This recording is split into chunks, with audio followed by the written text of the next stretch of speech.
Welcome to Multiplanetary Innovation Enterprise, otherwise known as MINE.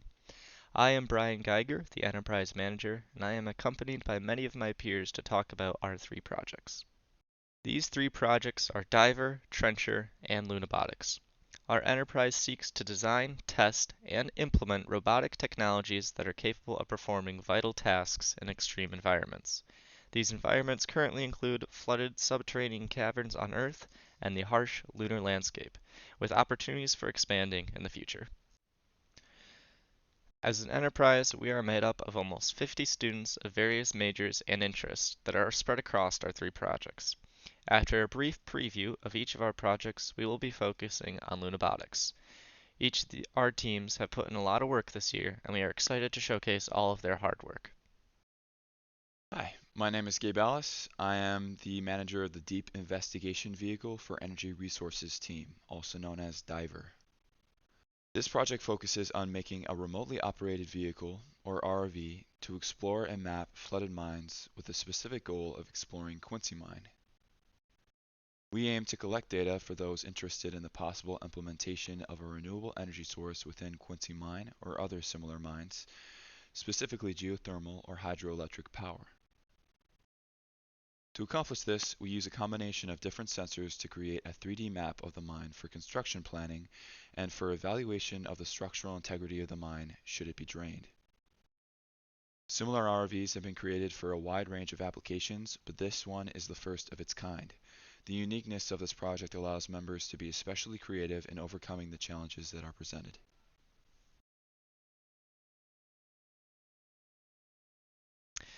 The Trencher project's end goal is to create a lunar regolith excavator that is both wear and excavation force tested within a simulated lunar environment. Throughout the year, we have worked on implementing design changes to our existing system, which we are now testing with atmospheric tests in our lab and vacuum tests in our dusty thermal vacuum chamber.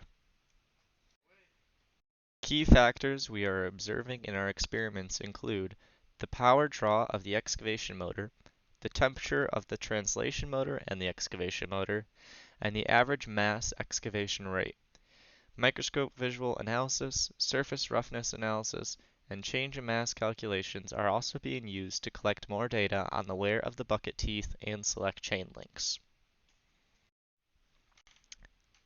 The results observed from these tests will be used to assess the efficiency of our system and publish in the Frontiers in Space Technologies journal. Hello, my name is Carson Linders, Project Manager of Lunabotics, Mine's largest project. I am joined by members of the project Asher Zile and Seth Thurman. Lunabotics is a NASA-sponsored competition to help develop systems that can support human life on the moon. The competition itself is to design a mobile robotic platform to compete in two 10-minute runs that involve traversing an arena designed to simulate the lunar terrain, where it must dig down to icy regolith, collect this material, then traverse back across the arena to deposit it in a collection sieve. We are then graded on the amount of material we collect, how much dust we generate, and other graded criteria.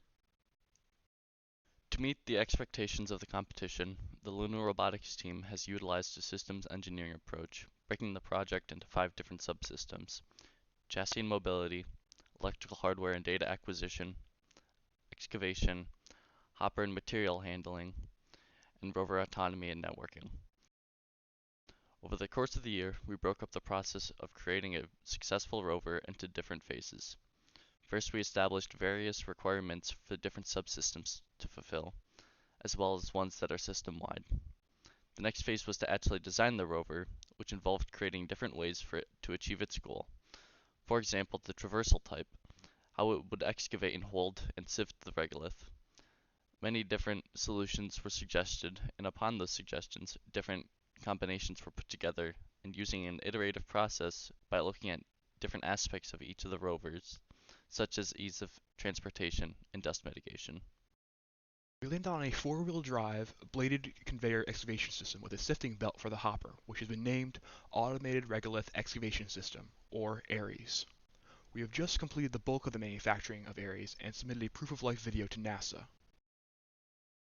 This is the rover we are currently working to automate that we brought with us to competition at the University of Alabama, this year's host for the competition, where we expect to do very well, having been in the top 5 robots the year prior.